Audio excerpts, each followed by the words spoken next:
El Santo del Día. Santo Domingo de Guzmán, fundador de los dominicos. 8 de agosto.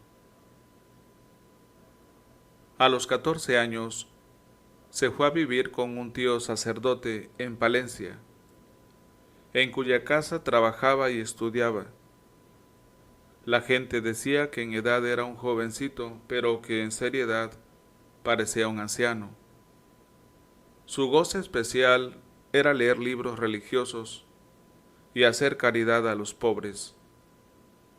Por aquel tiempo vino por la región una gran hambre y las gentes suplicaban alguna ayuda para sobrevivir. Domingo repartió en su casa todo lo que tenía y hasta el mobiliario. Luego, cuando ya no le quedaba nada más con qué ayudar a los hambrientos, vendió lo que más amaba y apreciaba, sus libros, que en ese tiempo eran copiados a mano y costosísimos y muy difíciles de conseguir. Y con el precio de la venta ayudó a los menesterosos. A quienes lo criticaban por este desprendimiento les decía: no puede ser que Cristo sufra hambre en los pobres, mientras yo guarde en mi casa algo con lo cual podía socorrerlos. En un viaje que hizo acompañando a su obispo por el sur de Francia, se dio cuenta de que los herejes habían invadido regiones enteras y estaban haciendo un gran mal a las almas.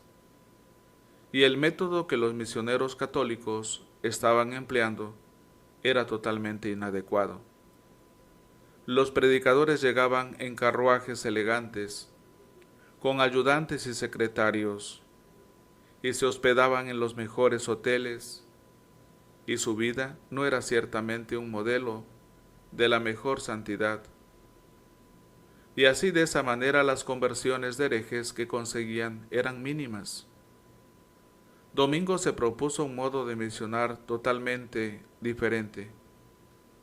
Vio que a las gentes les impresionaba que el misionero fuera pobre como el pueblo, que viviera una vida de verdadero buen ejemplo en todo, y que se dedicara con todas sus energías a enseñarles la verdadera religión.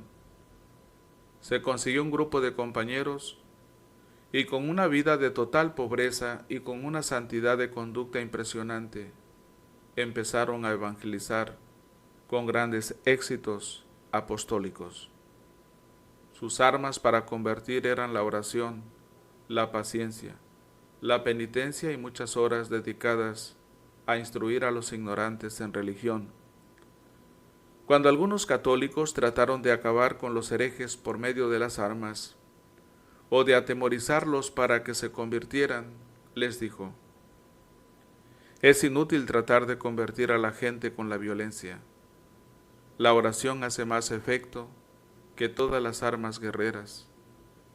No crean que los oyentes se van a conmover y a volver mejores porque nos ven muy elegantemente vestidos.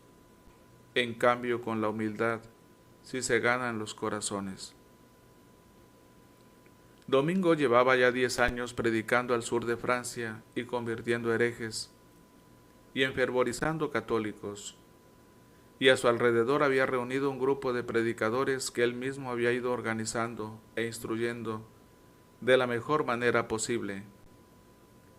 Entonces pensó en formar con ellos una comunidad de religiosos, y acompañado de su obispo consultó al sumo pontífice Inocencio III.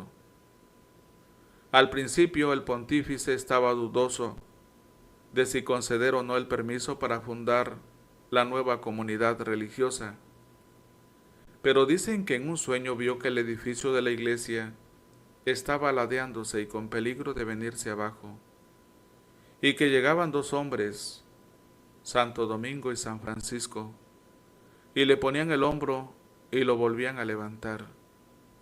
Después de esa visión, ya el Papa no tuvo dudas en que sí debía aprobar las ideas de nuestro santo.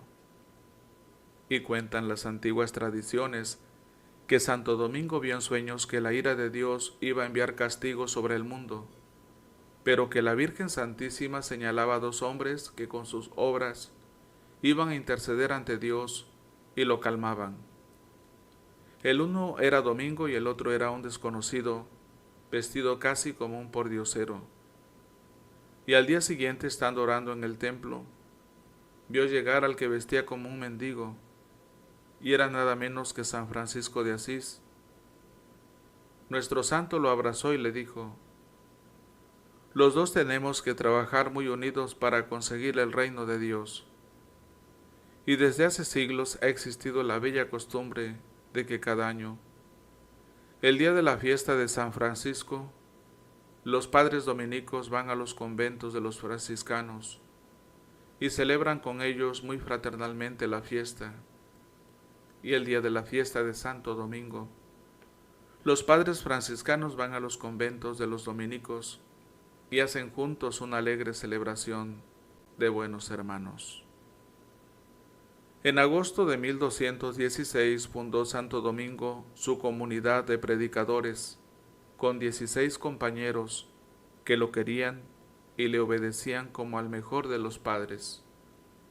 8 eran franceses, 7 españoles y 1 inglés. Los preparó de la mejor manera que le fue posible y los envió a predicar, y la nueva comunidad tuvo una bendición de Dios tan grande que a los pocos años ya los conventos de los dominicos eran más de 70 y se hicieron famosos en las grandes universidades, especialmente en la de París y en la de Bolonia.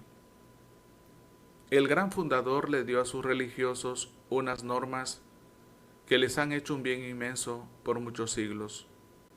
Por ejemplo, estas: primero contemplar y después enseñar, o sea, antes dedicar mucho tiempo y muchos esfuerzos a estudiar y meditar las enseñanzas de Jesucristo y de su Iglesia, y después sí dedicarse a predicar con todo el entusiasmo posible.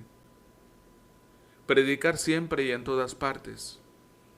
Santo Domingo quiere que el oficio principalísimo de sus religiosos sea predicar, catequizar, tratar de propagar las enseñanzas católicas por todos los medios posibles. Y él mismo daba el ejemplo. Donde quiera que llegaba, empleaba la mayor parte de su tiempo en predicar y enseñar catecismo. La experiencia le había demostrado que las almas se ganan con la caridad.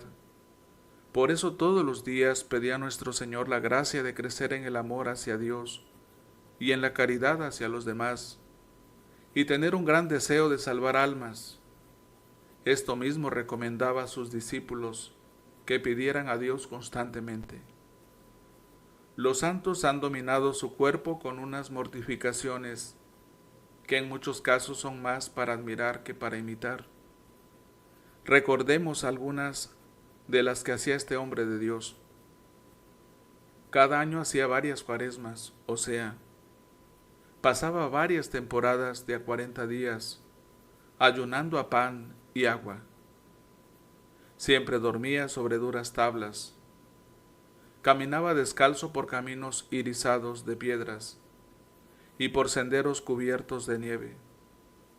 No se colocaba nada en la cabeza, ni para defenderse del sol, ni para guarecerse contra los aguaceros. Soportaba los más terribles insultos sin responder ni una sola palabra. Cuando llegaban de un viaje, empapados por los terribles aguaceros, mientras los demás se iban junto al fuego a calentarse un poco, el santo se iba al templo a rezar.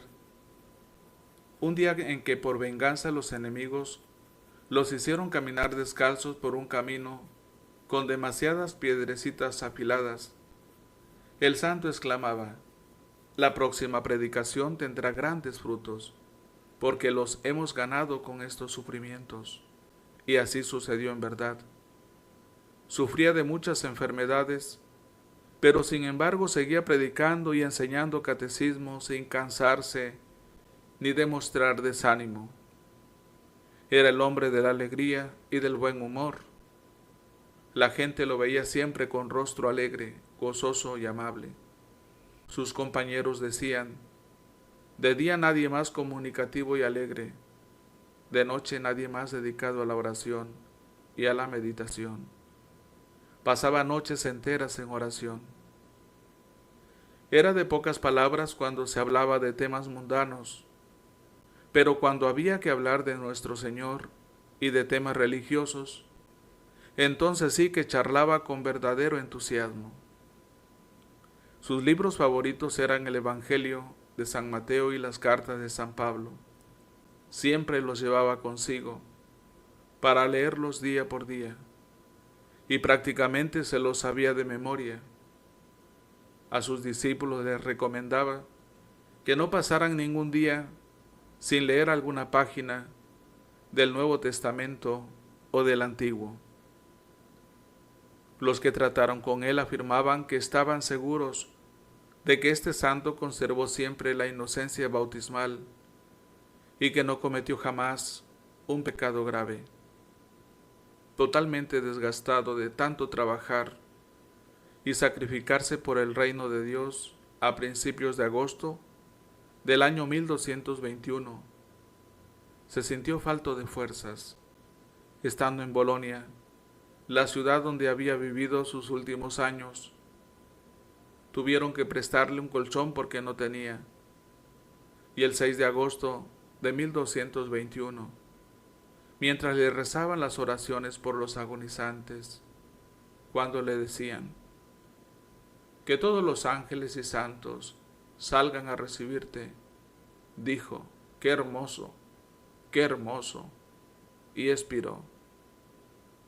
A los 13 años de haber muerto, el sumo pontífice lo declaró santo y exclamó al proclamar el decreto de su canonización: de la santidad de este hombre estoy tan seguro como de la santidad de San Pedro y San Pablo.